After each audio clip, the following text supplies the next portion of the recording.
Broadcasting live from the offices of policebackground.net. This is the Police Applicant Podcast with your host, Ken Roybal. Hey, welcome everybody to another episode of the Police Applicant Podcast. This is episode number 80. And this is really a cool episode today because for two reasons. One reason is that special guest hosting investigator Jesse Cohen from the Westminster Police Department in Colorado. Jesse, welcome to your premiere episode, man. Yeah, I'm excited to be here. This was our podcast went great when I was a guest on it. So hopefully we can duplicate that with me being a co-host, or actually I'm maybe an assistant host on this. Assistant. You're co-hosting, and so you fully got the whole. We did our rehearsal and everything like that, so that's cool. We did what we're supposed to be doing. And today we are going to be interviewing Captain Jakai Braithwaite from the Alpharetta. I hope I'm saying that right. Alpharetta. Alpharetta. Let me help you, Ken. So it's Captain Jakai Braithwaite. Jakai Braithwaite from Alpharetta. Jakai Braithwaite from Alpharetta Police Department in Georgia. And we are going to find out all about, there's some cool stuff going on, Jesse, with Jakai, and there's a lot of innovation in recruitment. And so we're going to find all about that. When I first sent me a link to, I think it was a Police One, what do you call it? Article. Right. So I was just browsing Police One, and I was going through some of the recruiting efforts because I always want to see if I can get some, ideas or whatever. And I came across one with the captain down here, and it was with his department. And I started reading it. I started laughing because it might have been one of the best ideas I've ever heard. I didn't come up with it. He did. I wish I did. I started telling my superiors of how amazing this idea was. And then I just did my research and I started sending emails because I wanted to get a hold of him to see, what he did, if it was successful. And then we started talking and we actually became pretty good friends. And I immediately told him, hey, this might be a good idea for a podcast because of just how innovative and amazing the idea was. So I went to you and we all kind of got connected and here we are now. Yeah, that was a very good idea for you to do. Jakai, for us, I interviewed a chief of police from Indiana, okay. and I was just joking with him. I said, "Hey, so do we call you chief? Do we call you, your first name?" He goes, "Chief is good." So are we saying Jakai? Are we saying captain? No, my brother, no. Jakai is cool. JB, whatever you fancy. Titles. Like you said, we're some cats who are on the job. We're sitting at the watering hole enjoying libations. Throw that stuff out the window. Okay. Fair enough. So we're going to get into the into this recruitment process that Jakai came up with, which again, and I got to tell you, I called up Jakai, and I don't know if I told you, Jesse, but I called up Jakai and go, man, as soon as I read that article and I had, before I even spoke to him, I called the LAPD captain. You told me about that. And I'm like, you got to check this out. And she was like, oh, wow. That's a very, very cool thing to do.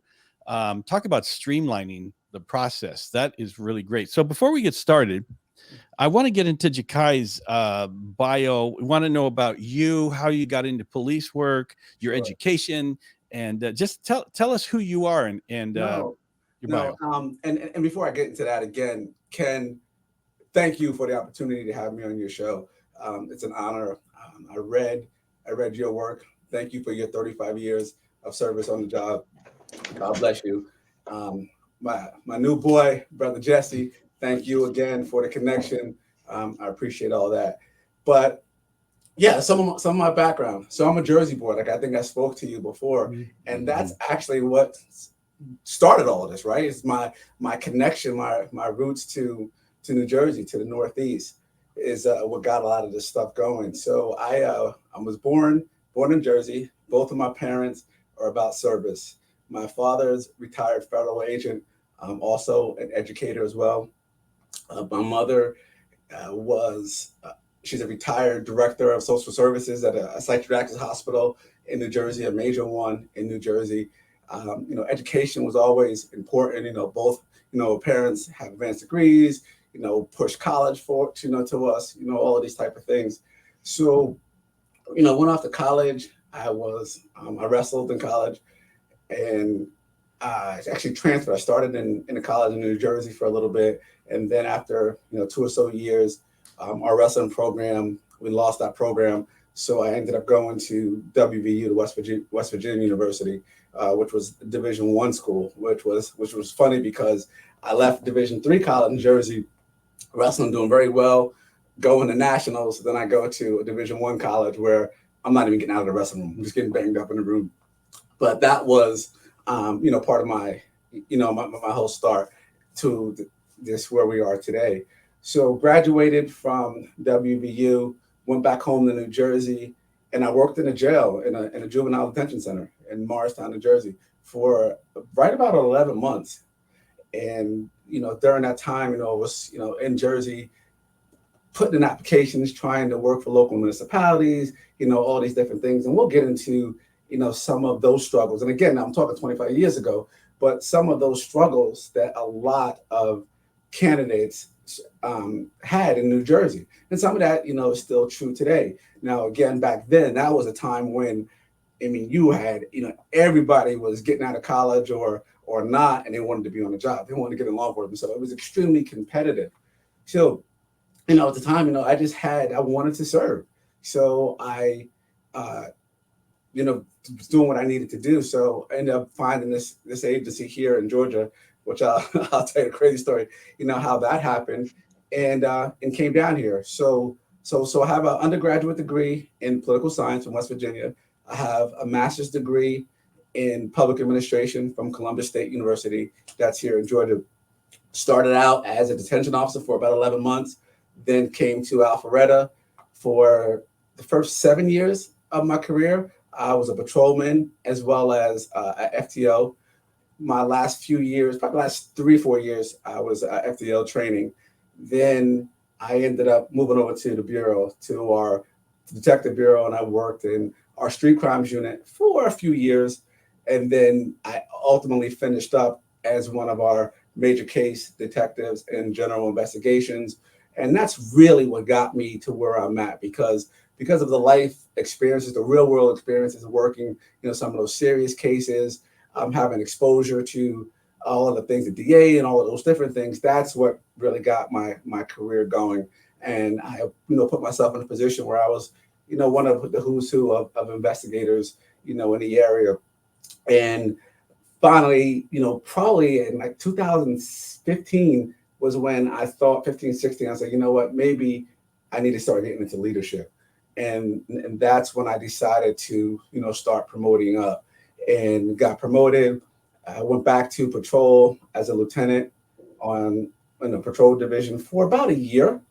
And because of my investigative experience, the chief pulled me and ended up sending me to IAB, and worked in internal affairs for a little over a year.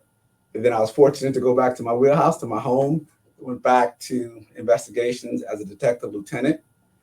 Worked as a detective lieutenant for probably about a year before I promoted in place to the captain over the detective bureau, and stayed there for about another year or so. And then chief decided to move some of us captains around.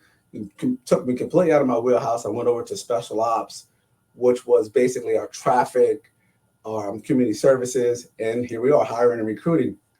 And it was funny when chief threw me into that. He was just like, well, you have all of these disciplines, and also here's hiring and recruiting too, so fix this problem. And so how am I going to do that? I mean, this is a systemic problem nationally. He said, I don't care, we'll just fix it. So spent some time, about 2 years, and that's when I obviously came up with this initiative. And then most recently, in August of this year, I was moved to a division called the Organizational Services Division. You two brothers would recognize it more so like the office of the chief. And I almost have a position like it's an XO position, so to speak, which has been really unique. It's been a learning experience. I'm really enjoying the position, but this is unique and different because I'm pretty much neck and neck. I'm, shoulder to shoulder with the man every day. So the chief and I, we work in close proximity to each other. So I get to see a lot of different things. I'm over at City Hall. I'm shaking hands, kissing babies with the big wigs, and all the other stuff. So it's been a really nice experience. So I know we're going to talk about hiring and recruiting, but just for the sake of this, just that's no longer under my command and my behest. But I still have a passion for it. It still motivates me. I still believe that we need to, still try to recruit, qualified men and women, to this great career that we have. That's cool. It's a good story, man. Yeah. Quick question. This is kind of off the wall. Behind you, there's this white thing that's kind of hanging. What is that? This right here? Yeah. Okay. So my college fraternity, Alpha Phi Alpha Fraternity Incorporated. Proud about that fraternity. That Alpha Phi Alpha was the first fraternity founded for African American men in 1906.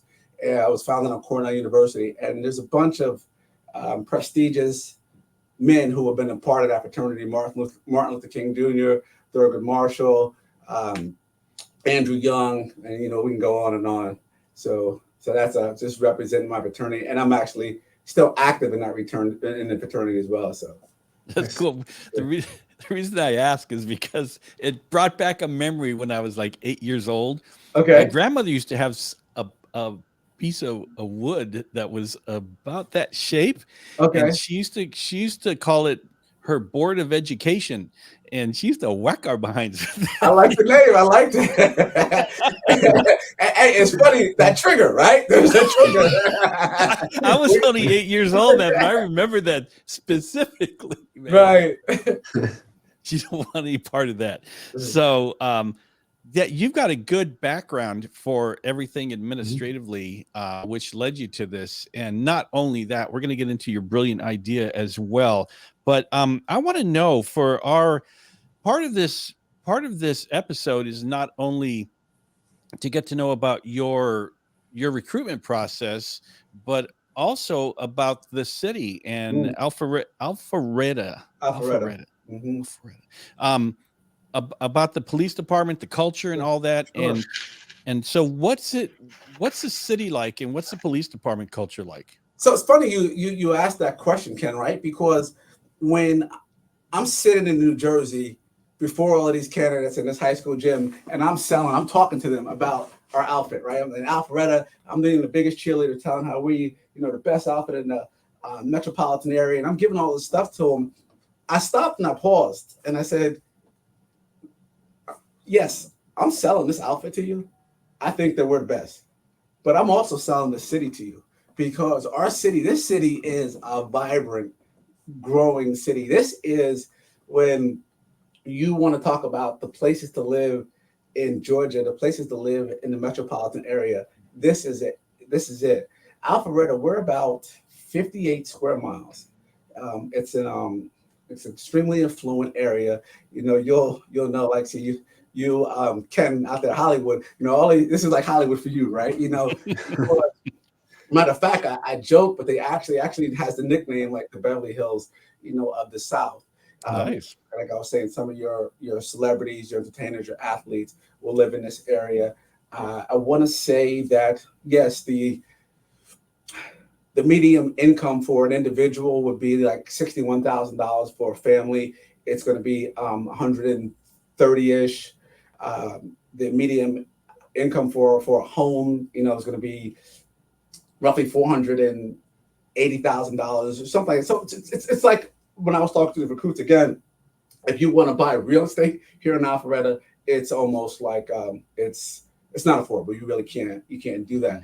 But it is a beautiful city, and when I tell you it's vibrant, and when I talk about the culture of the community, we have individuals moving here from all over the country, all over the world, I should say. It's really nice. We have beautiful parks, our school systems, and I'm sure you're going to ask me, Ken, why should you move to Alpharetta? Why?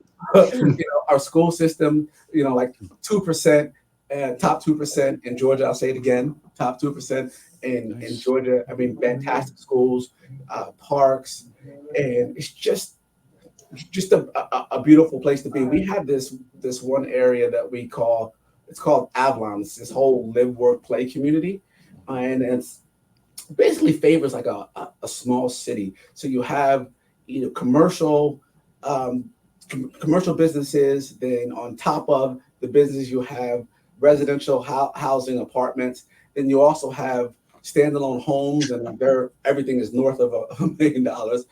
But it's just like like when you get there, it was like, oh my goodness, like where am I at? It's just so beautiful. And that has basically, developed into Alpharetta trying to emulate that throughout the city. So now that they're actually currently building, several of these little areas, those whole live, work, play communities. And it's just a beautiful and fun place to live. As far as how going into the police department in our community, this community is a loving community for the police department. And we're probably going to talk about this too. One of the reasons I'm going to the Northeast, opposed to being here, but it's amazing. Of course, we don't accept any gratuities, but it's nothing for you to, go into bodega or restaurant, service store. Well, I'm calling it bodega, that dirty stuff in my head. But someone will give you, a cup of coffee. Want to give you a cup of coffee on the arm.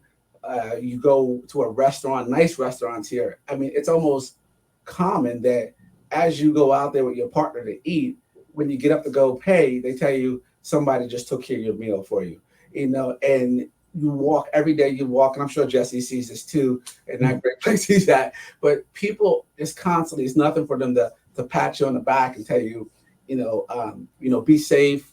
Can I just shake your hand? My kid just wants to take a picture with you.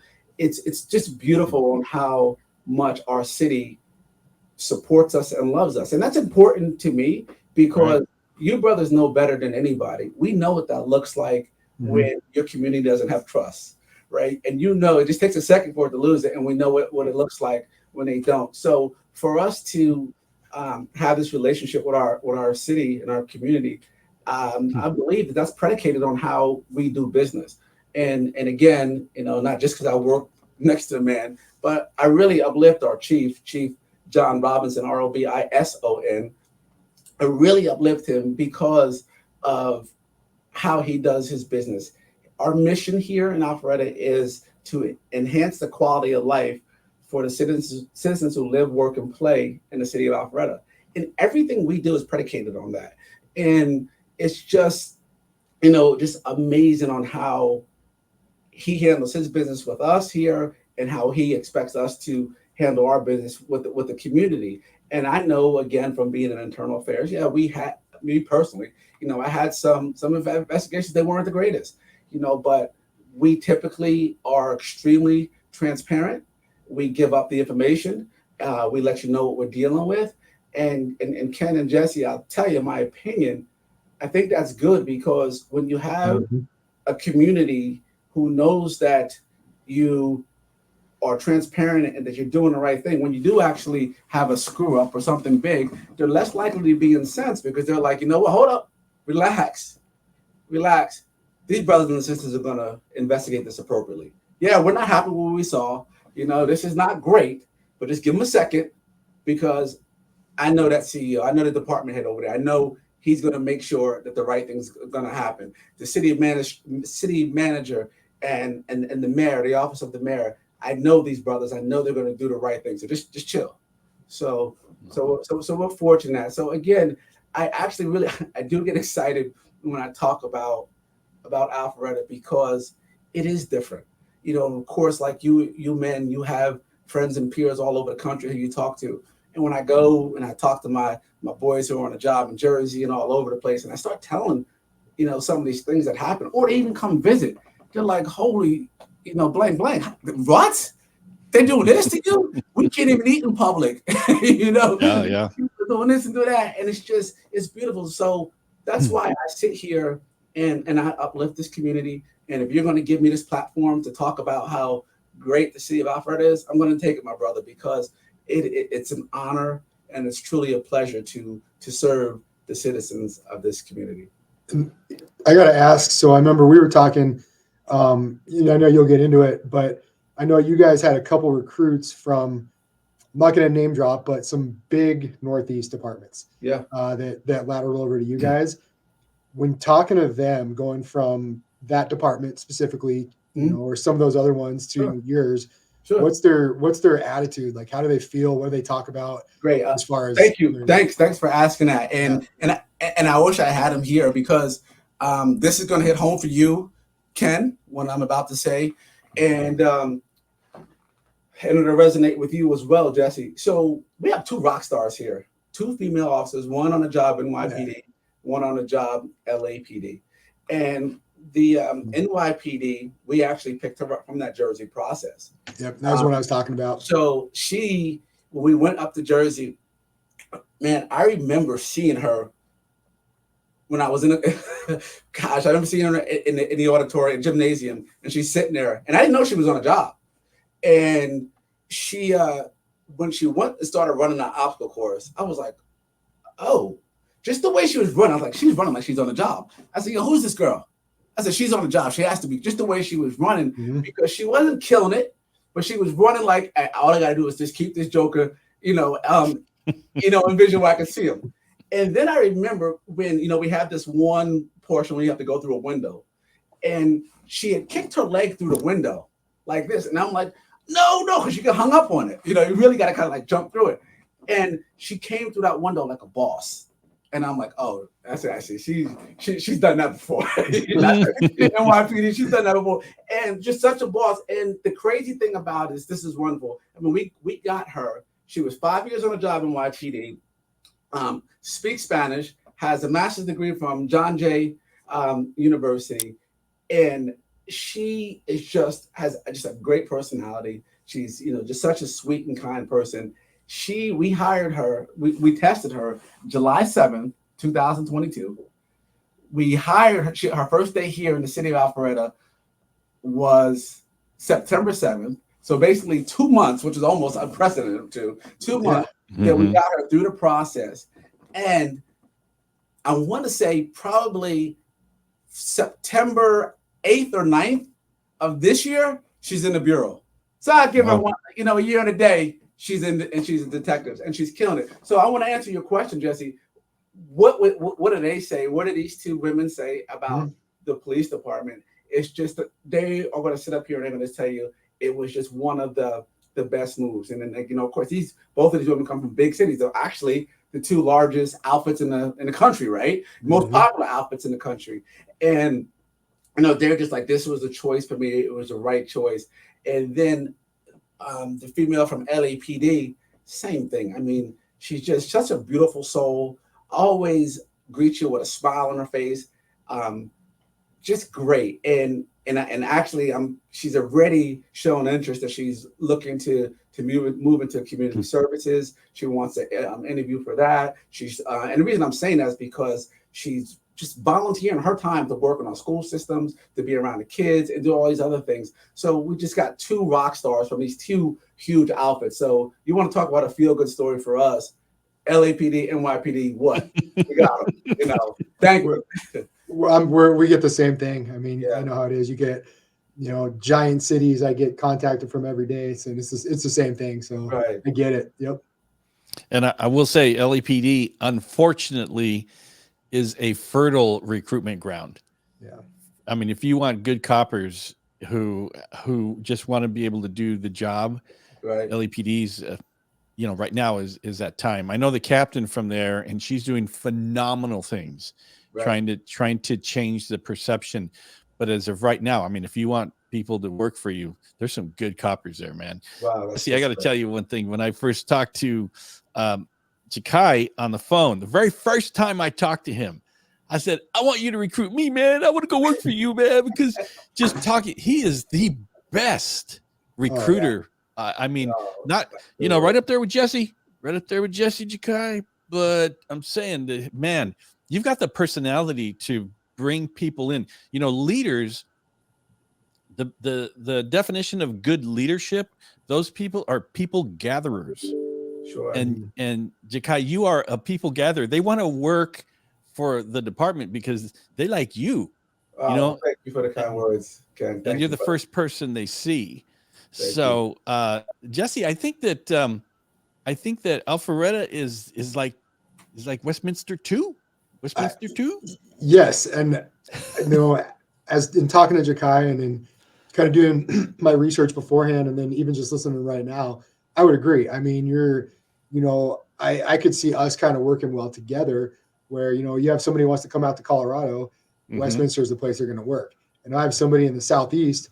I'm just going to send their name and say, no, this is the place you need to work. Hey, tell it too, Jesse. We already said we're doing that. We have. I mean, hey, you and I, we got a thing already. Tell the people the truth. We're locked in. We're already doing that.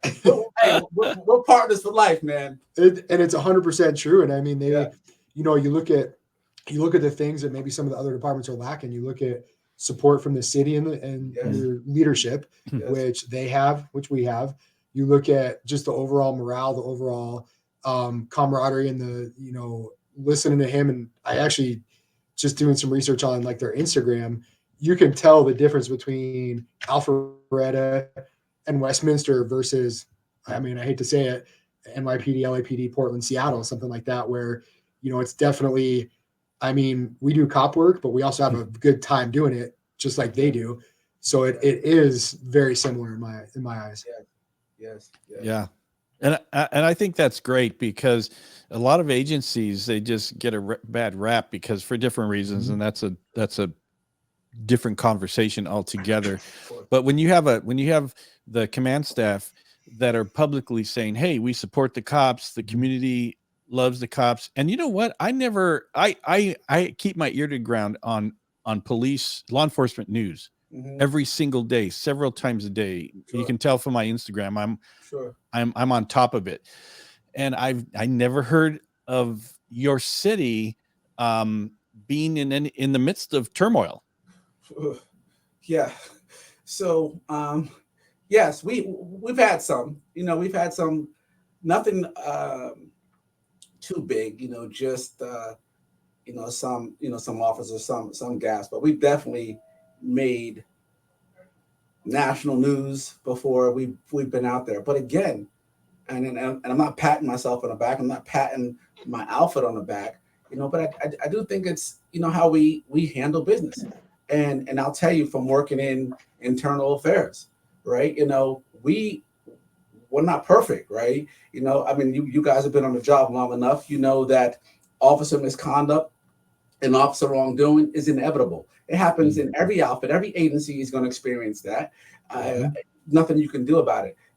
But those type of things will get the officer fired, right? Then when you start talking about corruption, which we see in outfits all throughout the country, that's kind of stuff against our department head fired. But again, I think because of, like I said, how our chief does business, our city manager, rock star, our mayor, love this brother, great guy. I mean, just the way we do business, I think that we give it to the community. We say, yes, we're not perfect. We aren't a perfect community, but we're doing what we can to really try to do the right thing. So we've been fortunate that we haven't had major unrest here or anything like that. But I'm not going to sit here and say that we're perfect and that we have not had some gaps out there. But I do think that we handle our business in an appropriate manner.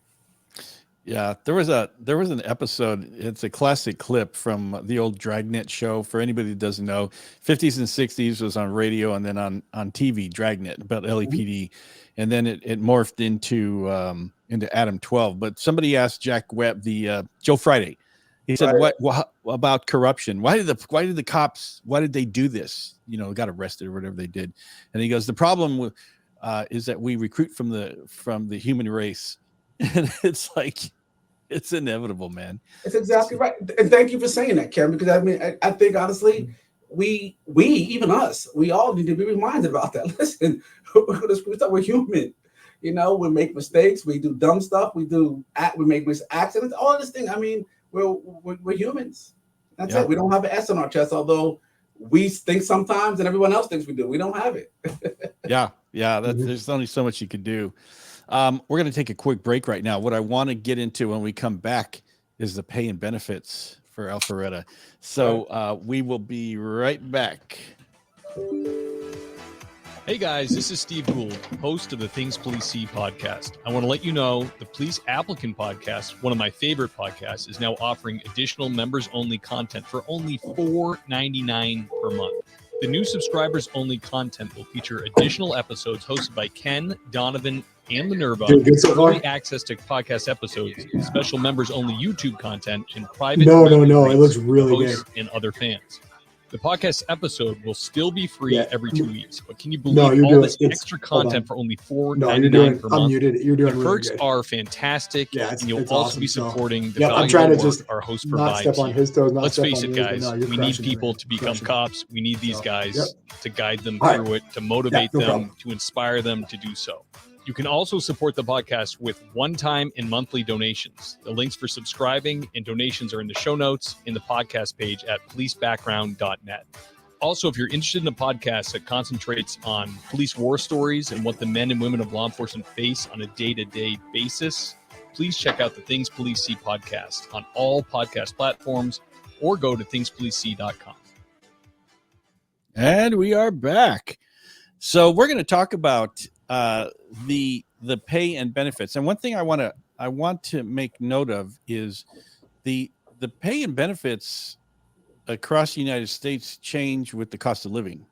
And so the pay and benefits for New York are going to be different than the middle of the country or on the West Coast, which, I mean, it's just mind blowing to me that you can live in a beautiful place like Georgia and buy property at a fraction of the cost that you can in California and those types of places. So I want to keep that in mind. So let's talk about pay and benefits and if you go to work for Alpharetta, what can you expect as far as pay, benefits, medical, retirement, all that? Sure. So it was actually really cool, Ken, because July of this year, this summer, we went to New Jersey for the second time to go do recruiting. And literally, Ken and Jesse, 4 days before I stood before all of those candidates, I was able to tell them, well, if I was talking to you last week, the starting pay for police officer was $49,000 and some change to 58, whatever it was. Today, as I stand before you candidates, and I'm speaking to you brothers, our starting pay entry level, 0 experience, right? You're on a job from, if you're just obviously fresh out of school, wherever, up until 1 year on the job, your entry level you're going to come in at from 57 and it can go up to 66. And basically that's based off of education too.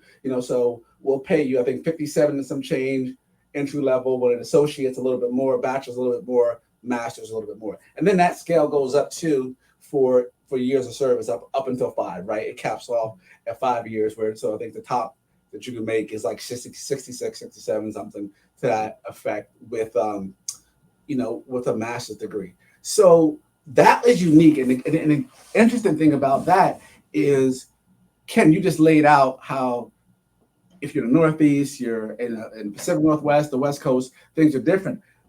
Our starting pay, we actually were right there with Jersey and New York and some of these other outfits. Actually, some of these agencies, we were actually even more. I won't shout them out, but a buddy of mine who's a director in an agency in New Jersey, and I was hanging out with him when I was up there.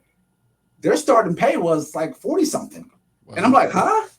And it was crazy. And I'm like, I'm at 57. I'm 10 grand more than you, and I'm in Georgia. How is that even feasible?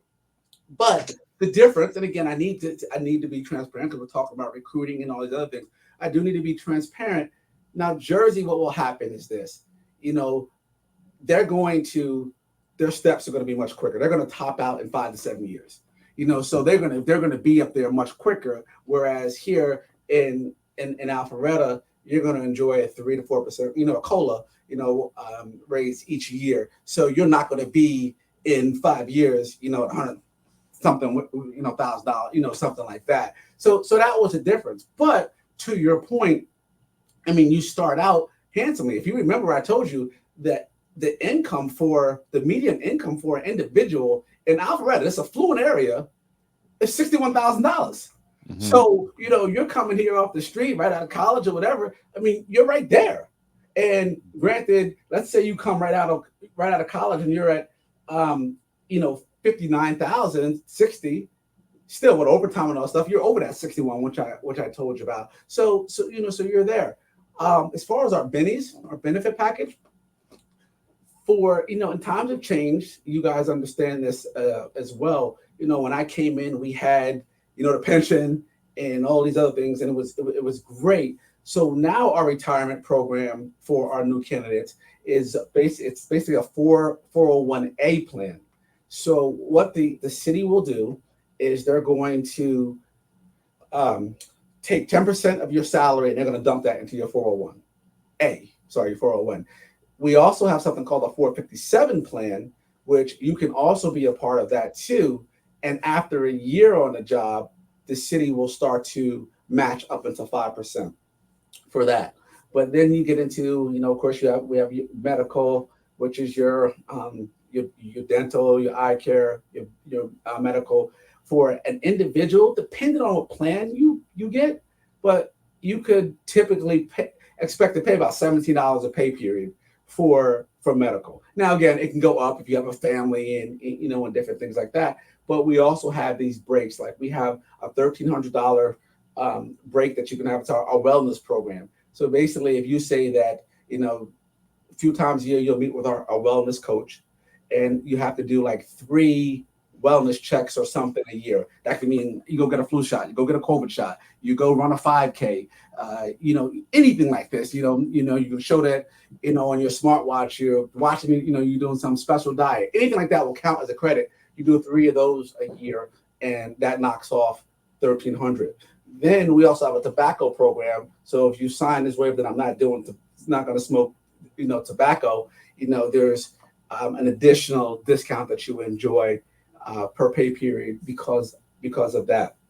So, I mean, those are, some of our benefits within the financial benefits. We will give you our PTO time. We'll front you 80 hours after 90 days, I almost say 30. After 90 days, Jesse, I'm giving you 80 hours, right? Mm-hmm. Bam, that's yours. That was unheard of before. Mm-hmm. Because people are coming in, they have families and whatever, they can't get off, something happens to them, and they have to obviously take off without pay. So at least now we give you that.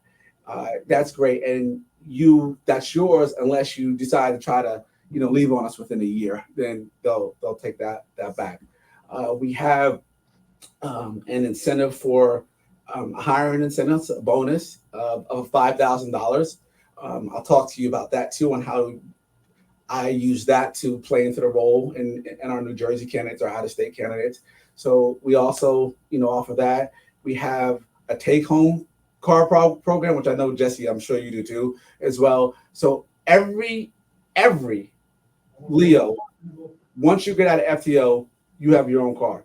And Ken, basically what that means is, yes, you know how it is. 35 years ago, hot seat in it, you come up, you start your tour, you're jumping in the car, somebody's butt just got out of it, and that car is just going and going and going and going. Here, every officer has their own, his or her own car. And I'll tell you this too, again, and I guess we have, some officers who, want to whine a little bit about some of these things, but they're driving good cars. They're not driving hoopties, right? I mean, hoopty.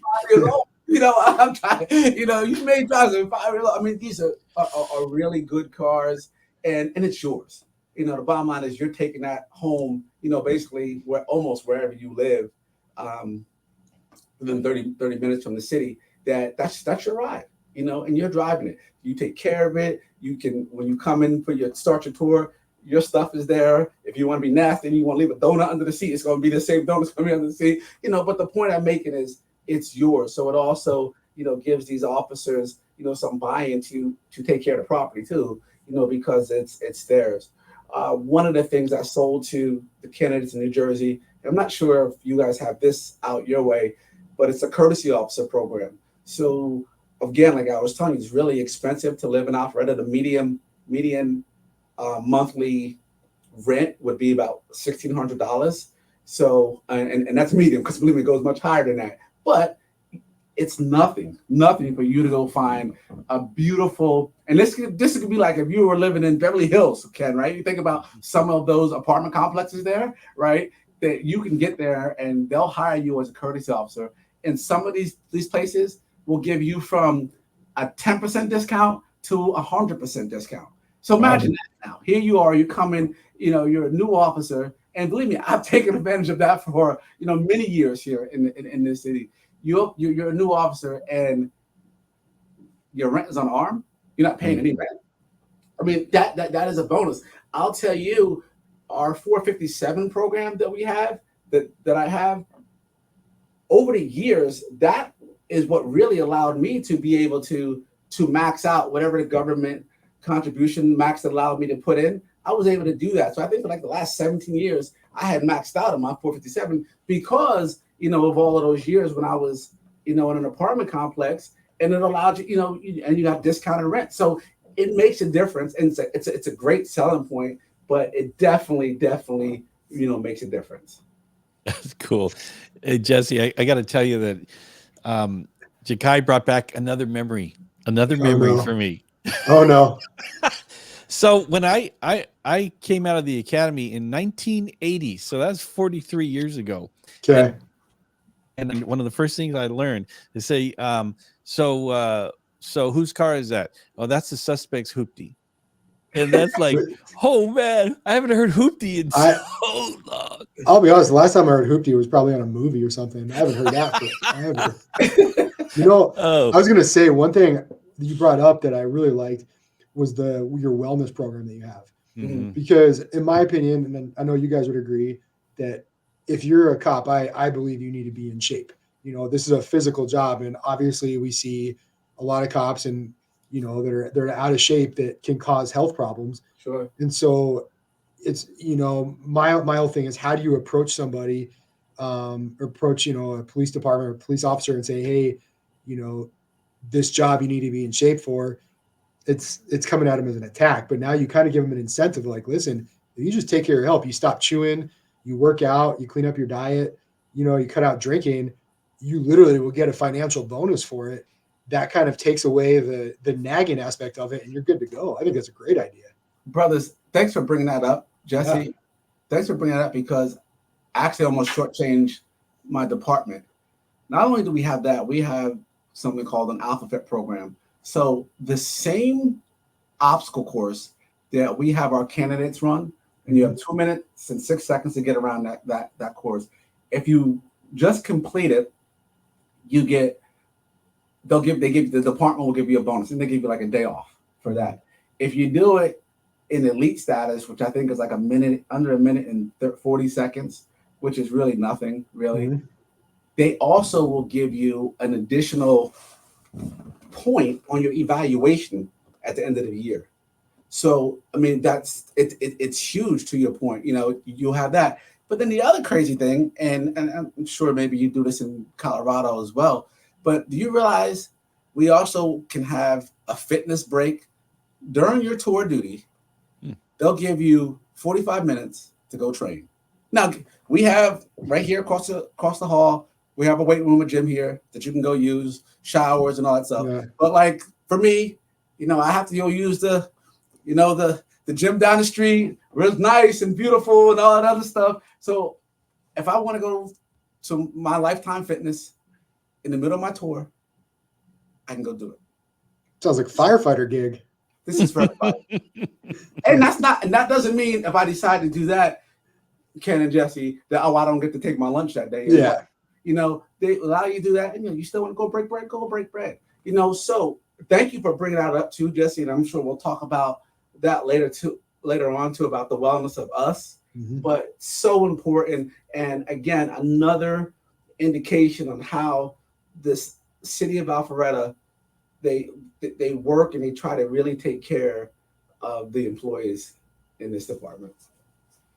Yeah, and I think that's a very good topic. I'm glad to hear that because mental and physical health is huge, huge right now. Sure. We had a Austin PD SWAT officer that was killed, and on the same day, one of their officers took their own lives, and that is a hit to any police department. And the least we can do for our officers who are, it's been a difficult few years. The least we can do is concentrate on mental health. Certainly physical conditioning can be, the turning point in whether you survive a life-threatening incident as well. And I think too, number one killer for us. So you brothers are right on point in what you're saying. Well, I think too, when you get departments, because I see what happened is what LA Sheriff last week when they had 4 suicides in a single day. And was they that were saying 4 suicides? 4 suicides. 4. LA County I know Sheriff. it was 4 deaths. I didn't know they were. Oh my goodness! Wow. And I think, I'm listening to. I believe you posted it on Instagram. The officer or the deputy that was talking about how overworked they were, how stressed they were. Besides being physically, helpful, getting into the gym, you guys know how it is. How does it feel mentally for you to come out, get a good workout, you clear all your mind out? So I think that, I think your wellness program from a physical standpoint is also huge for a mental health standpoint. Because I know for me, if I miss a workout, like I can feel my stress, my anxiety, everything's, I don't like it. So I have to get my workout in both from physical and a mental standpoint. I think it's great. And listen, I have passions, 2 passions right now. Well, I have a few, but recruiting is still one of my passions, and I have another one, which is mental health. So don't open that door for me, Ken, because if you get me talking about that, I'm going to lay some things down for you brothers that we definitely need to hear. But I'm definitely really extremely passionate about the mental health of us on the job, because it's something serious, and I'm always willing and ready to talk about it. And even if it gets to the point where I have to tell my own testimony, and my own transition, my life transition, and how I transitioned back to who I am today. So I'm always willing and ready to talk about that. That sounds like a special subscriber content episode right there. So that whole thing with mental health, that's huge to me. I work with a great guy named Nick Wilson who runs the Resiliency Project, and there's a lot of other. There's a lot of, and I have PTSD from 1992 as well, and so I'm very keyed into all of this stuff. But it seems like it's been ramping up worse than it's been in decades. And so I think it's important to talk about. But I'm going to talk to you about that as well, Jakai, about having an episode with you about that. I think you cannot tell enough stories of redemption and healing and coming out of the fire. You cannot tell enough stories. You're absolutely right. So we're going to segue into the nuts and bolts about why we're here, and that's the recruitment process, because I love talking about recruitment because there are so many different methods and so many success stories. And to be quite honest with you, not all the agencies get it right.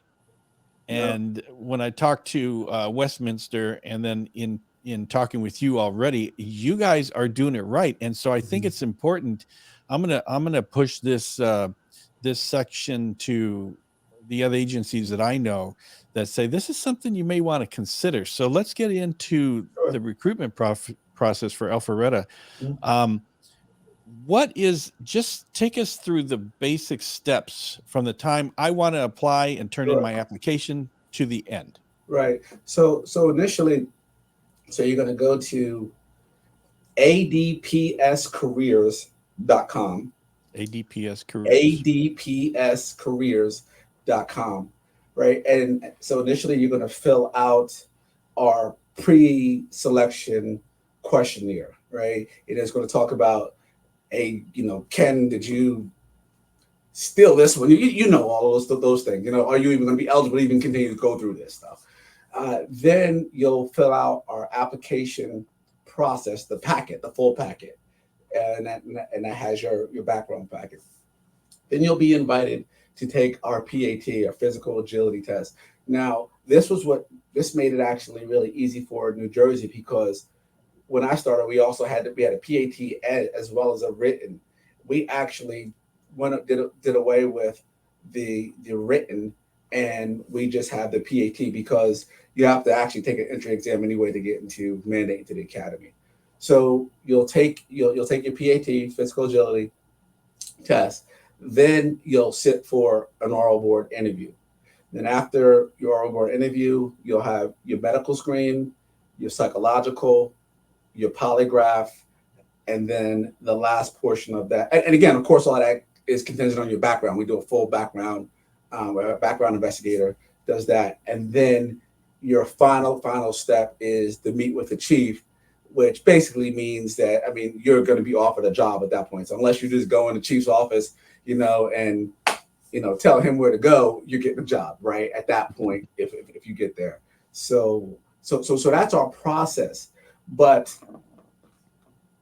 it is unique to kind of explain and talk to you about this whole New Jersey initiative, what we were doing before, and how we streamline that process.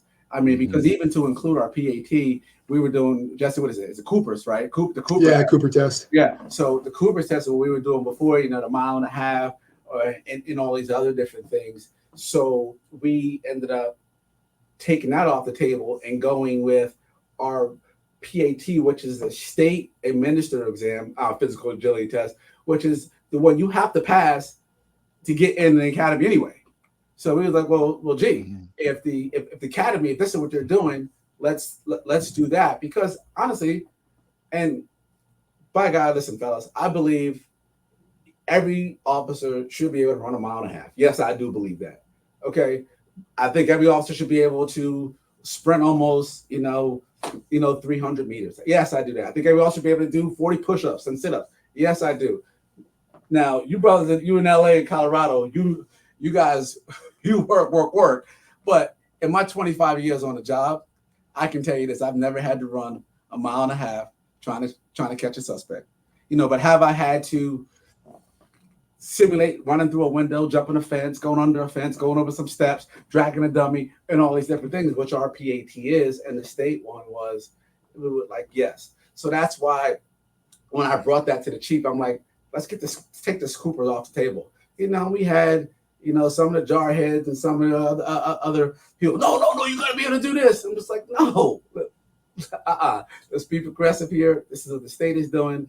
Let's go ahead and do this. But then the best part of that is, it's like, listen, we can build this, throw it in the back of a trailer, and we can transport it, baby.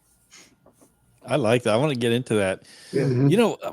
Back in the 90s, there was a department in Arizona, and they had a unique PAT where they would, like the old school was 1.25 miles going around the athletic field, right, and then push-ups, sit-ups, all this kind of stuff. Well, this department, their PAT was you'd have to sprint, like similar to a foot pursuit. You'd sprint, right, you'd hop over a wall, yes, you'd sprint, you do that. That's like, can you do this? Yeah, can you go on foot pursuit? Exactly. I like that. And look at the post. It was they had that shooting in Houston. I think it was yesterday. What did the guy do? He had to pick the guy up from his outer carrier and do a dummy drag back behind cover, put him under a truck. I mean, there you go. That's it. Yeah. I hope if that happens to me, that whoever's my partner can do that and get me behind cover. That's right. And you're exactly right, because you know what? Perhaps you can burn 1.5 miles run, but you can't pull my behind to cover, just like you said. So I mean, you're right. Great point, Jesse. Yeah. And just for our listeners, if you haven't seen it yet, Google this citizen helps police officer. This was intense, man. It was like you almost thought he was like a combat medic or something. He goes and he drags the officer with the help of another officer. The officer's down. He pulls him out of the line of fire, and he's not. Wow. He's a citizen. He's not armed. Wow. But the courage. Recruit him. Yeah. He's actually a former felon. I looked it up. Oh, that was an incredible. Well, still, That's a pretty incredible story right there. Yeah. So basically, I want to get into this, how you took your recruitment efforts on the road, because that's pretty, that's I cannot tell you, that is the coolest thing I've ever heard. Yeah. How's the what's the background investigation like? Is it pretty intense? Is it I imagine you guys dig as deep as anybody else does. But that, Ken, that was exactly it. That was one of the things that I brought up to the chief, right? And I'm calling us all out on this. Law enforcement across the board, I'm calling us all out on this, because what we do is we want to make it seem like, yes, you get on the job, you get hired. Oh my goodness, you're the man, you're the woman. You went through this extensive background check, because they want to take 6 months, a year to go ahead and complete someone's background. But at the end of the day, what's going on is that packet is sitting on that doggone desk. I've investigated homicides. I know what it takes to investigate something. Ken, Jesse, I don't need 6 months to find out how much reefer you smoked in high school or college. We don't need that. And that's what I told Chief. I said, Chief, you're a seasoned detective. I was like, we can speed this process up. All we need to do is just put our foot on the chest of our background investigator and say, get it done. Okay, don't have this thing sitting here. We don't have to play these games with these candidates. Let's just get it done. And I'll tell you, when we were in New Jersey, Chief flew up and he stood in front of all of these candidates, and the media asked him this question: Chief, how quick can you hire these guys? And he goes, I'm prepared to hire them all in 2 months. I was like, whoa. Now I cringed because that was extremely ambitious. I was like, oh wow. But guess what? That detective that I told you, the NYPD officer, July 7th, September 7th, 2 months. And not to hire her, 2 months was her first day on the job. That's 2 months pretty. was her first day on the job. Not her to say, okay, you got a job, you start in 3 weeks. First day on the job, 2 months. That's pretty good. I mean, it's difficult because just the background portion, if you're doing a good background, you should be able to do it within 30 days to complete the background from the time it gets on your desk. If there's issues in the background, you need to get paperwork or whatever else you have to do. It can take 60 to 90 days, but it depends on the agencies as well. Back in the day, LAPD had 4,000 applicants in the pipeline at any given time. And that is the entire testing process. And so recently the chief of police said, hey, I want the turnaround to be 90 days. Right. And I'm like, you'd be lucky if you can get the backgrounds done within 90 days, because that's pretty ambitious. But then you include all the other testing involved. Right. Depending on the department. Well, yeah, and you're exactly right. And all of those things come into play because, again, some of these backgrounds, some of these questionnaires, it's like you said, Ken, you're waiting around. Okay, we tell them we need to know who your neighbors are. Well, you know what? Today, this is not like it was yesterday. We knew all the neighbors in the block of the 2-block radius. I mean, Jesus, you don't know your next door neighbor, or he was living here, last week, someone else is, so many things that we were holding up people's process on things that, were beyond their control. And our investigator, if you're on a job, so if we're coming to get you, Ken, we're actually flying to California.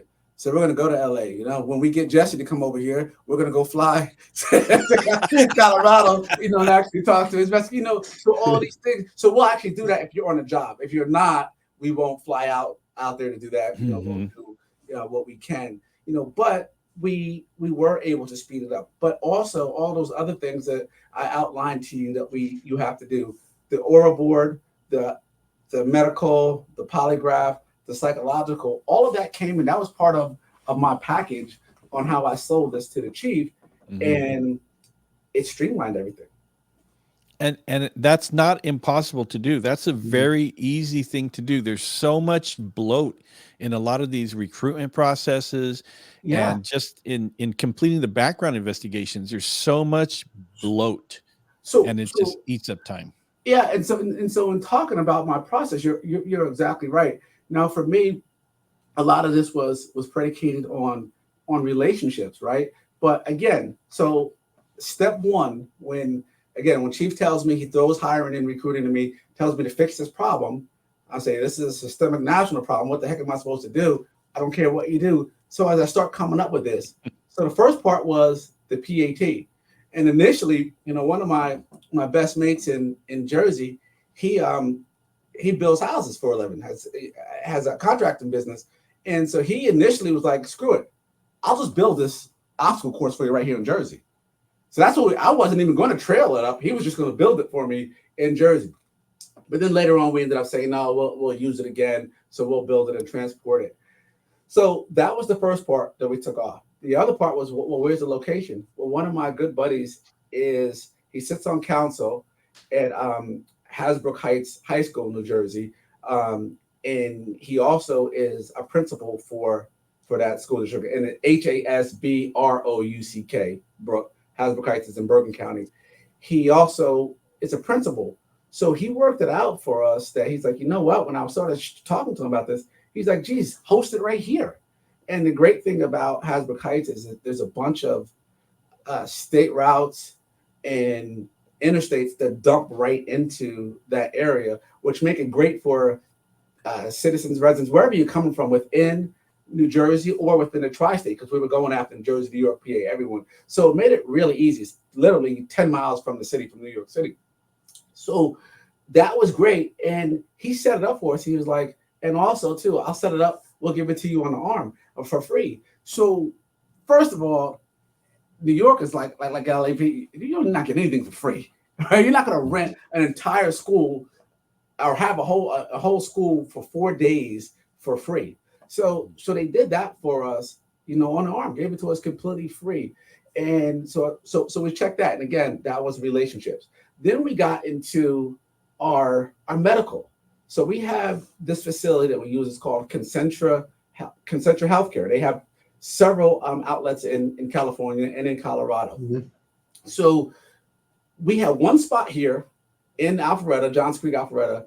Every candidate. So Jesse, if you were coming out here to get hired, or Ken, you fellas would be flying into Atlanta and staying somewhere in this Alpharetta area and then going to get your medical screening there.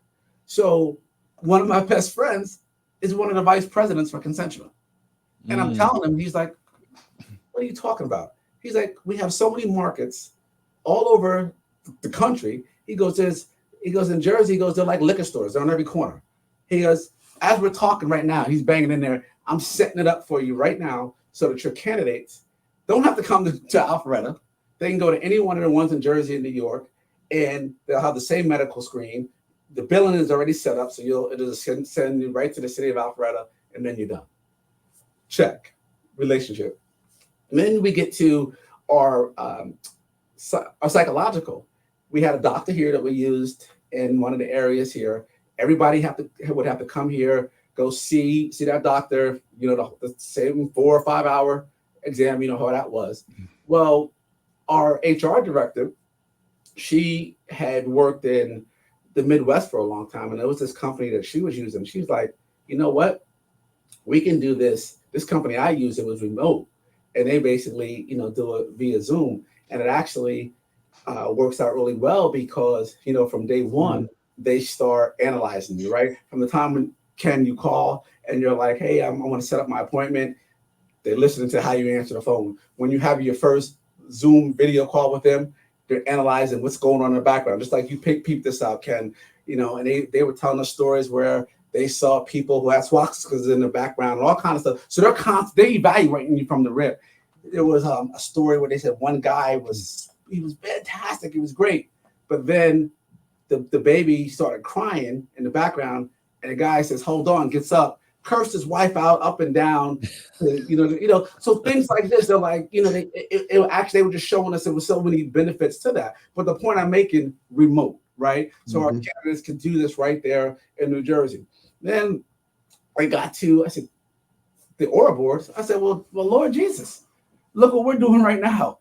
I said, Chief, if Corona didn't teach us anything, we can do everything remote, so we can still have our oral board panel right here in Alpharetta. I said to the candidates, they can go, they can put their Sunday best on, and sit here and sit for an interview. Mm-hmm. And so that was a check.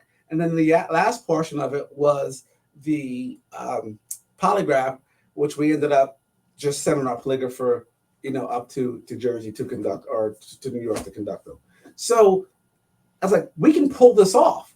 So the thing that was so unique about it is, like I think I shared with you, Jesse, if this were corporate America, this is what's going on, right? Mm-hmm. I'm coming to Colorado, right? Some company in Colorado is going to fly me out from Hartsfield, to Denver. They're going to have a car service waiting for me. They're going to put me up in the Marriott. They're going to have a car service pick me up from the Marriott, bring me to the company. They're going to walk me around and prance me around and show me all these other things. They're going to pay for my lunch. So all of these beautiful things. It's going to cost me nothing, right? But the government, the state, we can't compete with that. Mm-hmm. So when I'm selling this to Chief, I'm like, Chief, the days of local recruiting are over. Mm-hmm. Yes, you have some of these agencies that nationally recruit, but all they're doing is they're going to go to Colorado. They're going to go to Washington State. They're going to go to California. They're going to say, hey, our agency's so great. Here's a pamphlet. Fill it out. And then come out here to us. I said, we have to go get these people.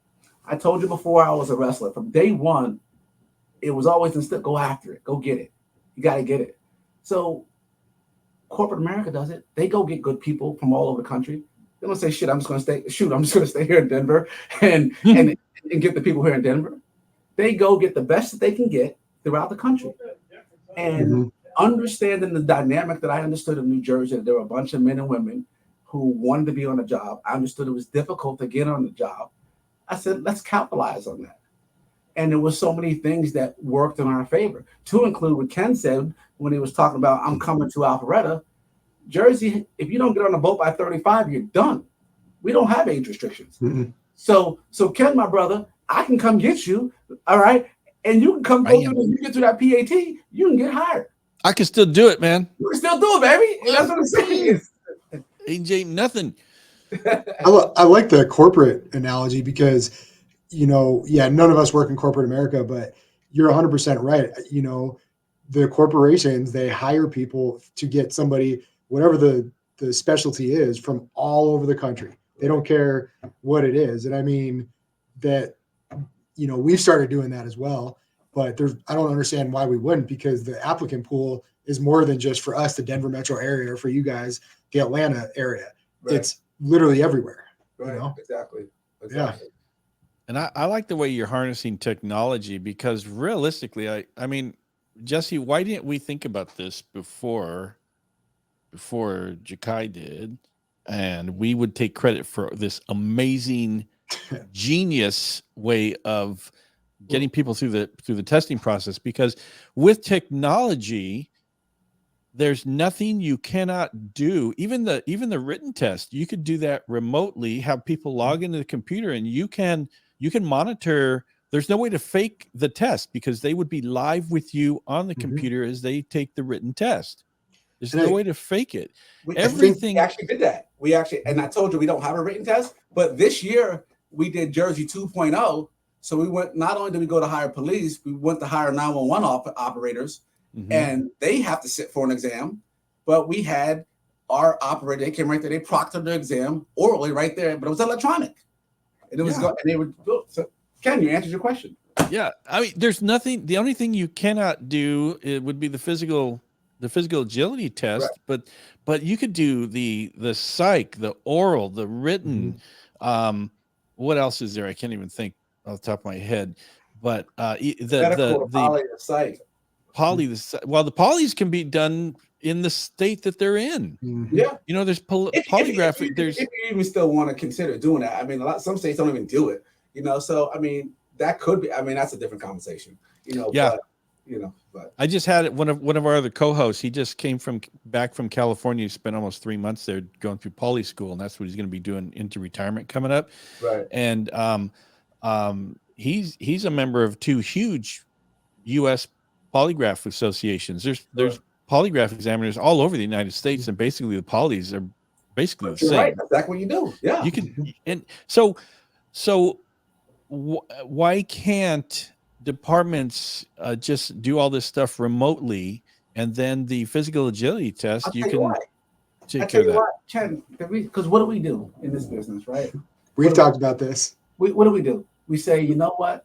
Because we've always done it this way. Oh man, that's why. That's exactly why. Yeah. You know, so when you want to talk about being progressive, you want to talk about embracing technology, you want to talk about always being a student of change. You know, you have to be able to learn. You have to be able to unlearn. You have to be able to relearn, right? And that's things that we just do horribly in this field. But I think that's it. I just think that's because it's just like, you know what?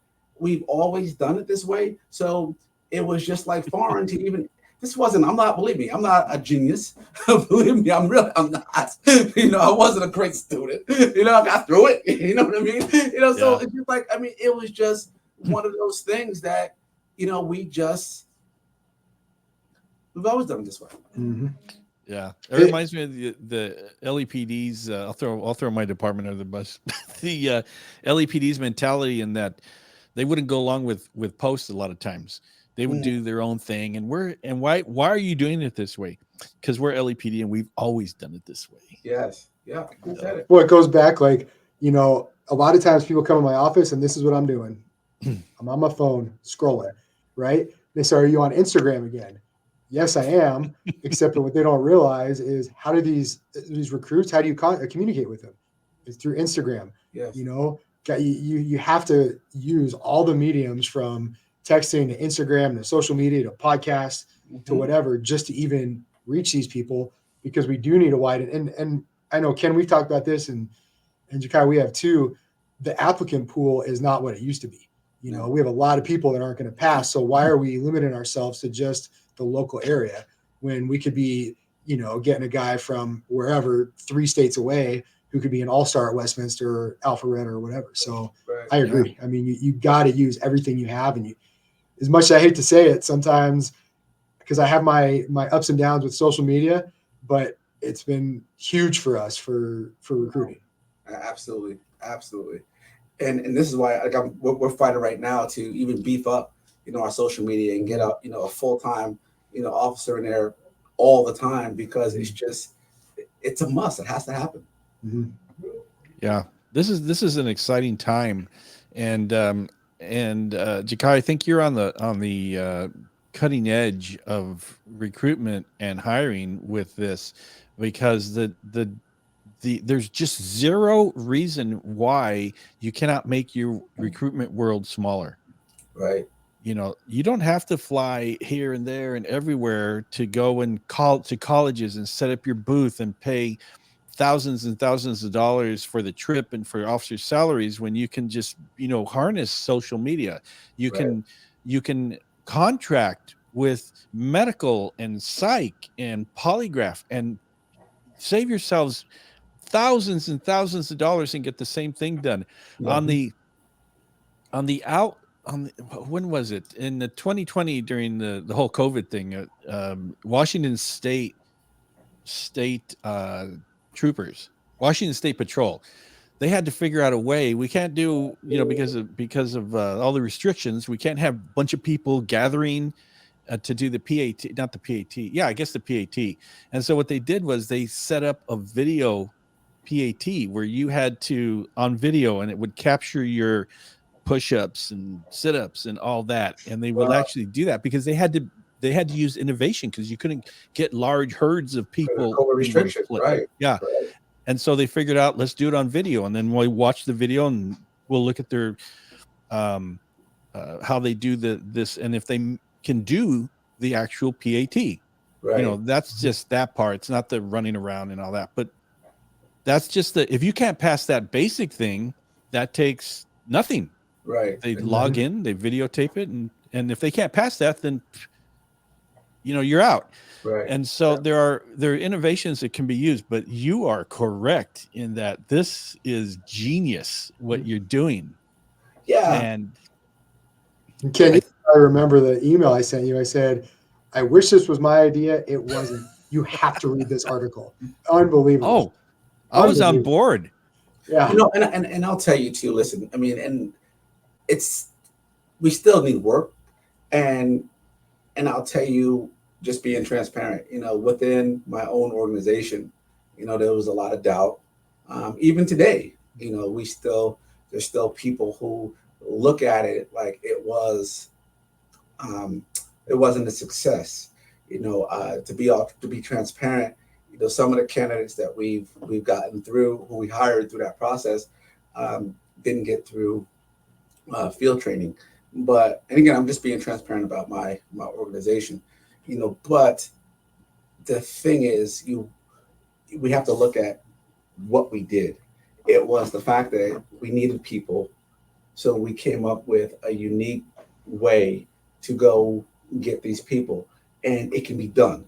It's something that was never done before. So, in my opinion, we just continue just to pour into it with better ideas. All right, that's what innovation is, right? You come up with something, and then greater minds come together and make it better. So I think that for other outfits throughout this country, that this is the way to go. You can do it.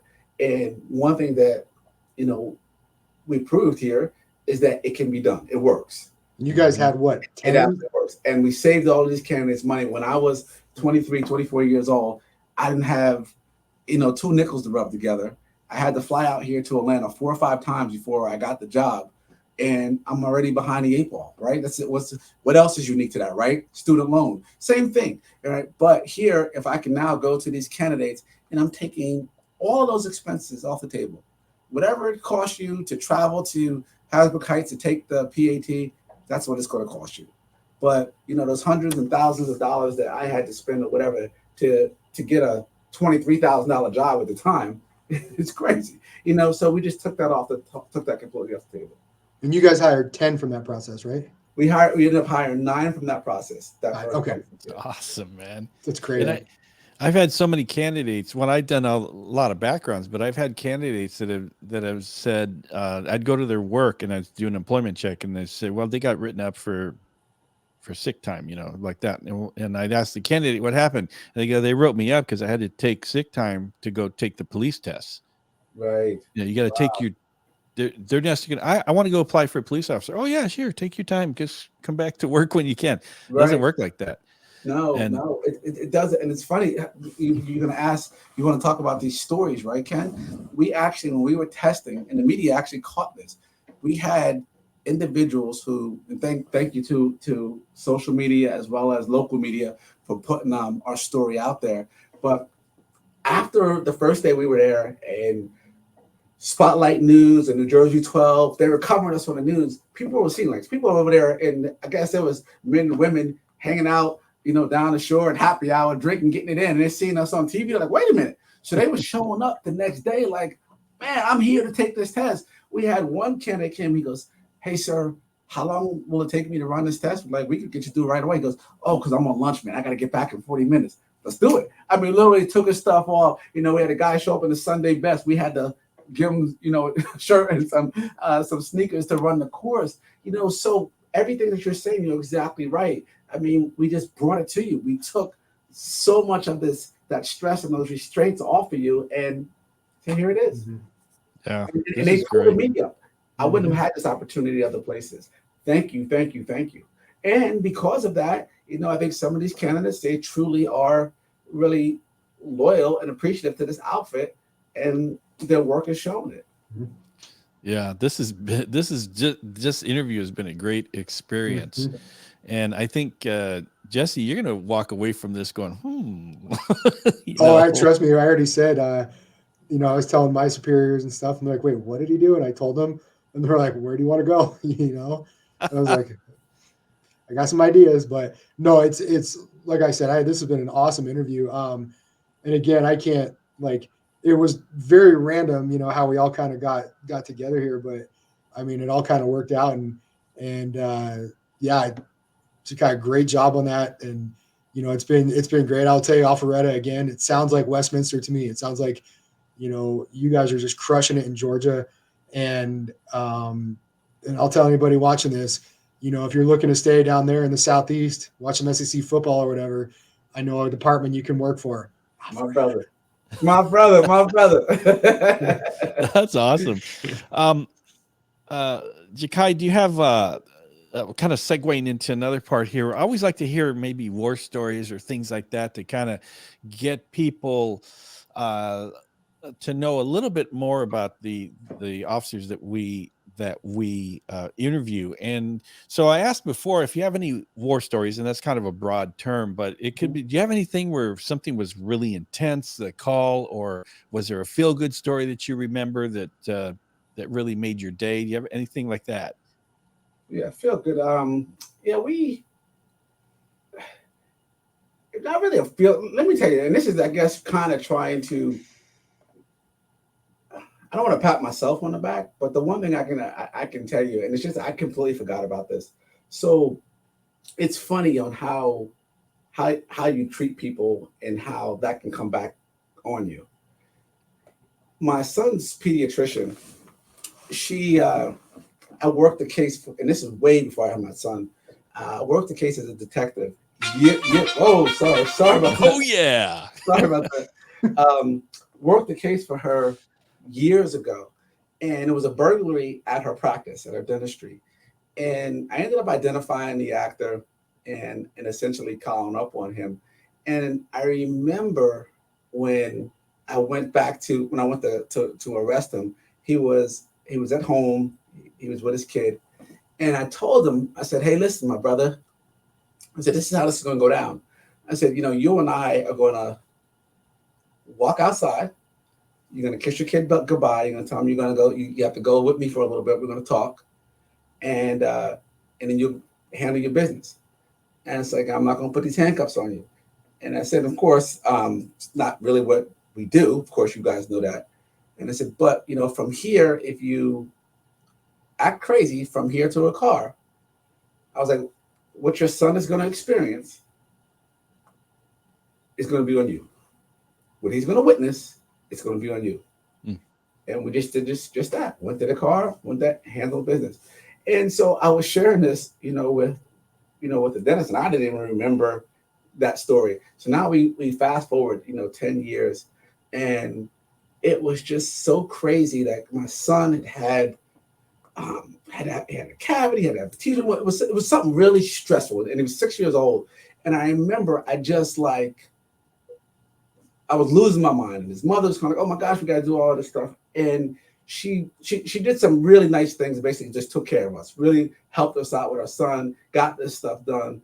And I remember just taking all of that stress off me. And again, this is not really related to the job, but I guess it is. And then as it circled back, she told me, she said, you know what?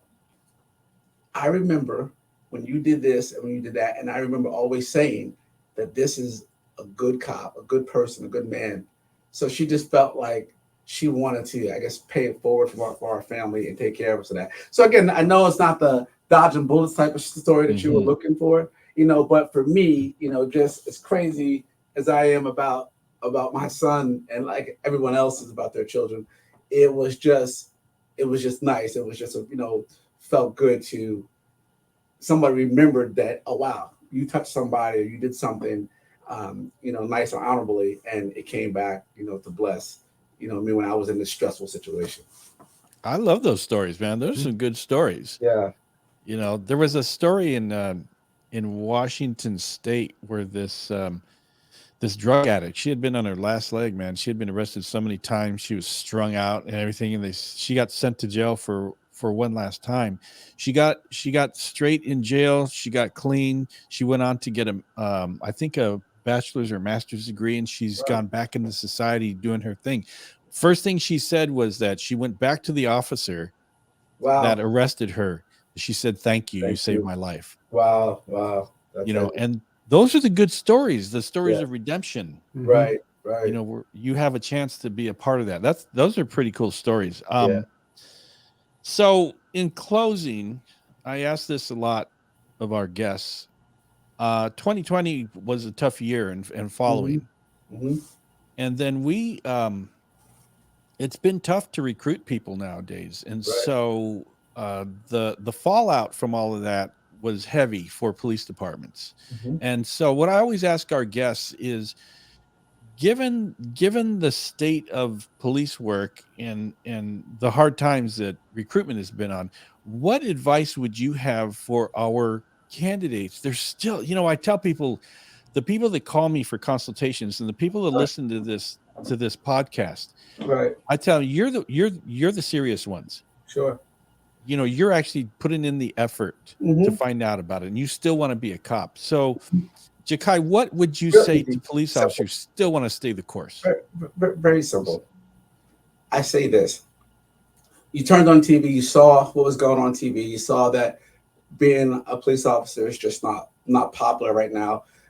Young people understand that they can do something and people actually appreciate them and they like them, and it's not dangerous and all these other things. But you know what? Just like you're asking me a question that you already know the answer to, because you two brothers both sat in the police academy, and you understand this. You understand that many are called, but only few are chosen. All right, and you understand. So what I'm saying to the candidates here, yes, the ones that, to those who don't believe in what we're doing, the ones who don't like us, the ones who don't care for us, I tell you, we love you, we honor you. If you ever need us, call 911. We'll be there in a New York minute. For those of you who do want this, we understand that this is a calling. All right, so everyone can't do this job. Everyone's not called to serve, just like everyone can't be a soldier, a Marine, or whatever you have. So I say to those who you want to serve, this job is for you. And you're doing this because you truly want to serve your community.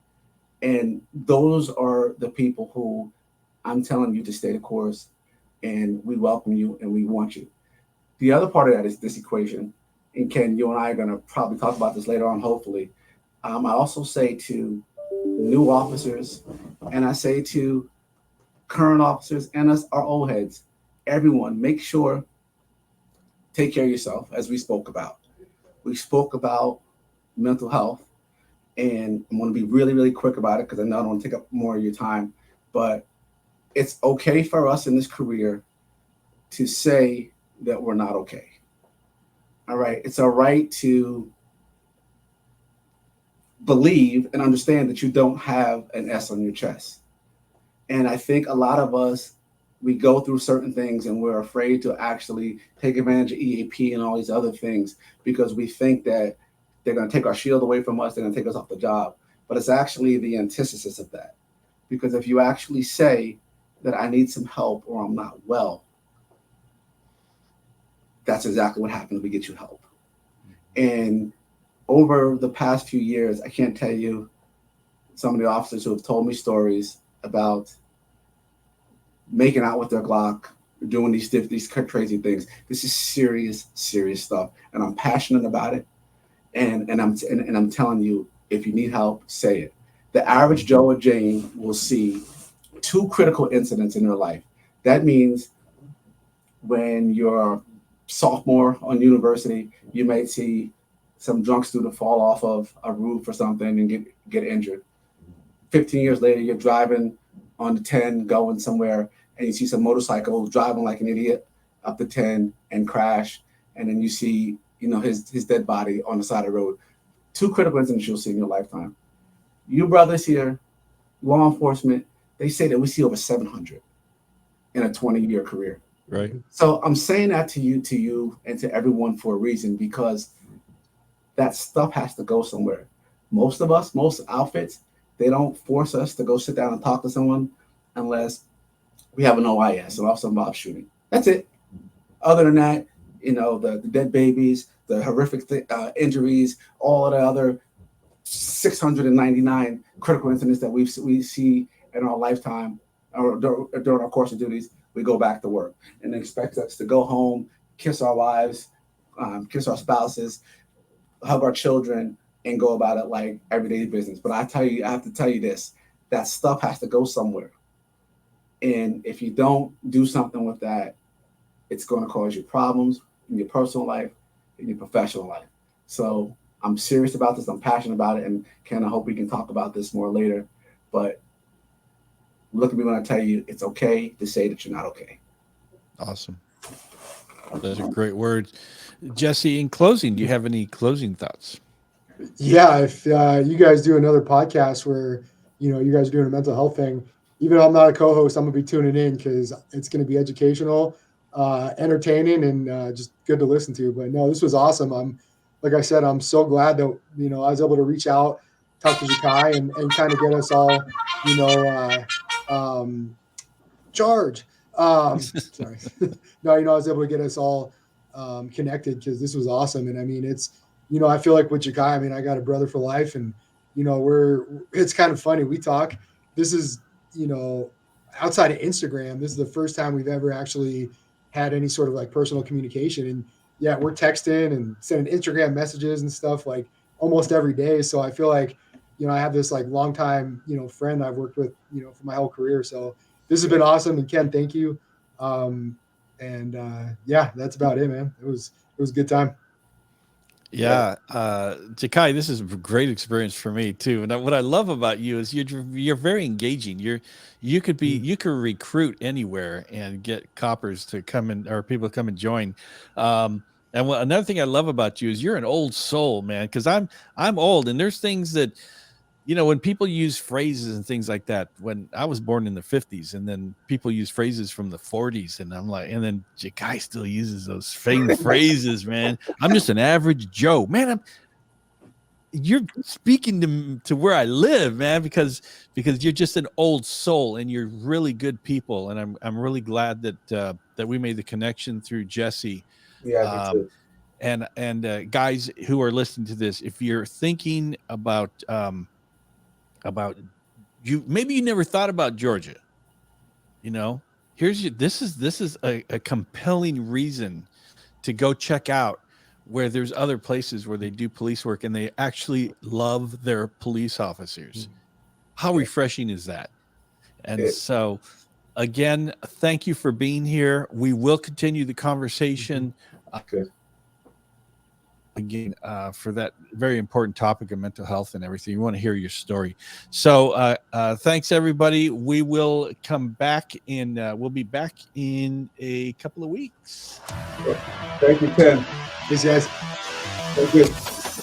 Thanks for listening to the Police Applicant Podcast. Hey, Jay, I'll talk to you a little bit. Police Hold on, I think you got to stay website on in the U.S. and Canada. For more information on scheduling your police background consultation, go to policebackground.net. Also, please leave us a review on iTunes.